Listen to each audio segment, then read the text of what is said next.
ગુજરાતી મૂવીની સફરમાં આ કમઠાણ મૂવીનું શું છે તમારા પ્રત્યેનું એક્સપિરિયન્સ પહેલાં તો જણાવી દો અને આપ કેવી રીતના જોડાયા? કમઠાણ પિક્ચરની અંદરનું મારું એક્સપિરિયન્સ બહુ જ સુંદર રહ્યું, કારણ કે એક અલગ પાત્ર જે અત્યાર સુધી હું ભજવતો આવ્યો હતો, જે મારી એજ કેટેગરીની આજુબાજુનું જ હતું, એના કરતાં વધારે એક મોટી આયુના એક વ્યક્તિનો પાત્ર મને મળ્યો અને એ પાત્ર મેં ભજવ્યું, જેનું નામ છે PSI પંડ્યા સાહેબ, ત્રિભુવનદાસ પંડ્યા. અને એ પાત્ર આખી પિક્ચરની અંદર જો એમ જોવા જઈએ તો કોમેડીનો થોડો ભાર જે છે તે આ પાત્ર પર થોડો વધારે છે, કારણ કે મન મોજીલું છે, એને કોઈ માઇન્ડ માઉથ ફિલ્ટર નથી, જે મનમાં આવે છે જોતો બી નથી કે સામે PI સાહેબ છે કે DSP છે કે કોઈ કમિશનર બી ઊભા છે, એ મોં ફાડીને પોતાનું બોલી દે છે. દિલનો ચોખ્ખો માણસ છે અને થોડો આળસુ એ છે, ખાવા પીવાનો મોજીલો માણસ. થોડી રાજકોટની છટા કદાચ તમને એમાં ખાવા પીવામાં દેખાય, કારણ કે આપણે પણ ખાવા પીવામાં તો બધા મોજ લેતા જ હોઈએ છીએ. એટલે અને આ પાત્ર જ્યારે મેં કર્યું ત્યારે ચેલેન્જિંગ હતું, વજન વધાર્યું મેં એના માટે. ડાયલેક્ટ ટ્યુટર લીધા હતા અમે અને ડાયલેક્ટ ટ્યુટર પાસે ઘણું બધું શીખવા મળ્યું. અને એક આટલા બધા દિગ્ગજો, Sanjay sir, Darshan sir, Hitu sir, Arvind sir અને બીજા કેટલાય બધા પાત્રો જે લોકો અને કાસ્ટમાં કલાકારો કે જે લોકો વર્ષોથી નાટક અને મૂવીમાં કામ કરે છે, એ બધા પાસેથી કંઈક ને કંઈક શીખવાની મને એક તક મળી હતી આ પિક્ચર દ્વારા. એટલે રજાના દિવસોમાં પણ હું સેટ પર આવીને ભાઈ એન્જોય તો કરતો હતો ને શીખતો હતો. એટલે આ તો મારો એક્સપિરિયન્સ. અને કમઠાણ પિક્ચર 2 ફેબ્રુઆરી આવી રહી છે. જેમ સંજયભાઈએ કીધું એમ અશ્વિની ભટ્ટની નવલકથા પરથી આધારિત છે આ પિક્ચર, જે ઓલરેડી એક બેસ્ટ સેલર નોવેલ એમની કહી શકાય એમાંની એક, અને એમના કાર્યકાળમાં પતાવેલી એમની છેલ્લી નવલકથા. કે આ એક એવી નવલકથા હતી કે જે એમણે આખી લખેલી, પૂરી પડેલી, અને એના પછી અમુક નવલકથા એ લખતા હતા, એ પહેલાં એ આપણી સાથે નથી હવે. અને એવી એક નવલકથા પર કામ કરવા મળ્યું કે જેને પોર્ટ્રે કરવા મળે ને એમાં એક પાત્ર ભજવવા મળ્યું. એના માટે તો હું બહુ જ ખુશ છું. અને આ પિક્ચર જરૂરથી જોવા જવી. કોમેડીથી ભરપૂર છે, મજા કરાવશે. અને એક મેસેજ એ છે કે એક નબળાનો પણ દિવસ આવે, કે જે અત્યાર સુધી વર્ષોથી કોઈક ને કોઈક આપણી આજુબાજુ કે સંબંધમાં એવું હોય કે જેને ક્યાં તો લોકો દબાવે, ક્યાં તો ઇન્ટ્રોવર્ટ હોય કે એવું કંઈક હોય, કે જેને લોકો દબાણ આપ કરે ને બિચારો દર વખતે દબાયેલો હોય, પણ એ કંઈક એવું કરી નાખે ને કે જેના લીધે એક દિવસ તો એક દિવસ કે એક રાત તો એક રાત એની આવે. અને એની અંદર એક કીડી જ્યારે હાથીના કાનમાં ઘૂસીને જ્યારે તાંડવ મચાવડાવે છે ને એક હાથીને, આ એની વાર્તા છે. અને ગુજરાતી લોકોથી બનેલી ગુજરાતી વાર્તા, આખી ક્રૂ કાસ્ટ બધા જ લોકો પ્રેમથી આ પિક્ચરને બહાર લઈને આવ્યા છે. તમે આંખ બંધ કરીને જ્યારે આ પિક્ચરને ખાલી સાંભળશો ને તો તમને ગુજરાતી પાત્રો દેખાશે, અને જ્યારે કાન બંધ કરીને આને માત્ર જોશો તો તમને ડાયલોગ આપોઆપ ગુજરાતીમાં જ સંભળાશે. એટલે જરૂરથી જોવા જજો. જે કમઠાણ મૂવી આવી રહી છે, આજે રાજકોટમાં આવ્યા છો, પહેલાં તો ખાસ મૂવી વિશે પણ જણાવો. રાજકોટમાં આવીને જોવાનું. રાજકોટમાં 1980થી આવું છું અને રાજકોટને મેં મોટું થતાં જોયું છે, વિસ્તરતા જોયું છે.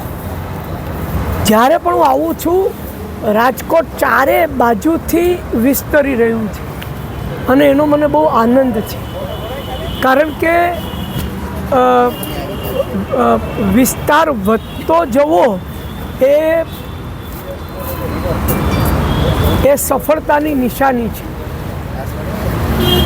તમને હું એક દાખલો આપું કે તમે જ્યારે પણ તમે રાજકોટમાં, હું અલગ અલગ હોટલમાં ઉતરતો હોઉં છું, તો ત્યાં મેં હંમેશા પરપ્રાંતિયો વધારે જોયા છે.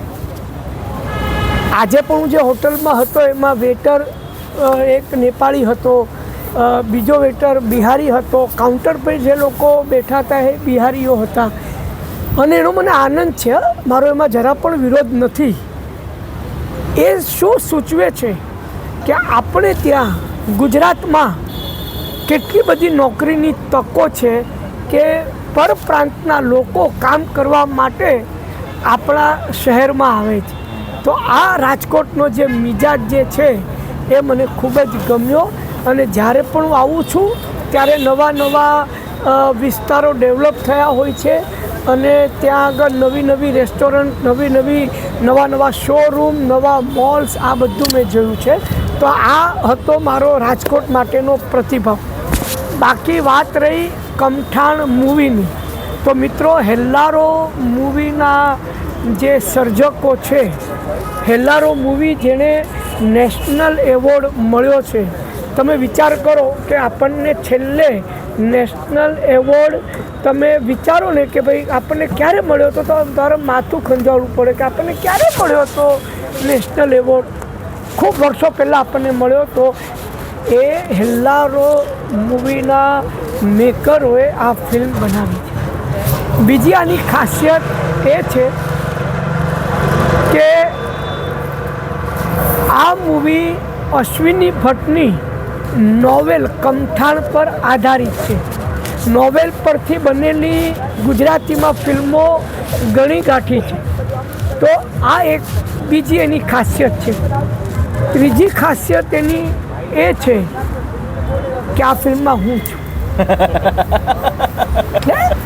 હું તો છું જ, પણ સાથે હિતુ કનોડિયા છે, દર્શન જરીવાલા છે, અરવિંદ વૈદ્ય છે, દીપ વૈદ્ય છે, અને આવા 50 નાના મોટા કેરેક્ટરો છે. જે કેરેક્ટરોને અશ્વિની ભટ્ટે પોતાની કલમથી કંડાર્યા છે, એવા જ કેરેક્ટરો આબેહૂબ ગુજરાતના કલાકારોને લઈને બનેલી આ મૂવી છે. અને આ મૂવી કોઈક સામાજિક મૂવી કે કોઈ સોશિયલ કોમેડી નથી. કોમેડી ખરી, પણ જરાક અલગ પ્રકારની કોમેડી છે. અને એ વિશે તમને દીપ કહેશે કે આ ફિલ્મની કોમેડી કેમ અલગ પ્રકારની છે.